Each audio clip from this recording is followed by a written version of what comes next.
Hello, আসসালামু আলাইকুম ভাই, কেমন আছেন? ওয়ালাইকুম সালাম। আছি রে, মোটামুটি। বেশ একটা ভালো না, অনেকদিন যাবতীয় অসুস্থ। কি হয়েছে আপনার? শরীর খারাপ নাকি?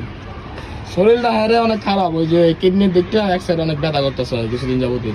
তো তোরা তো কিছু জানাই নাই আগে থেকে, তো আজকেই জানাইলাম আর কি।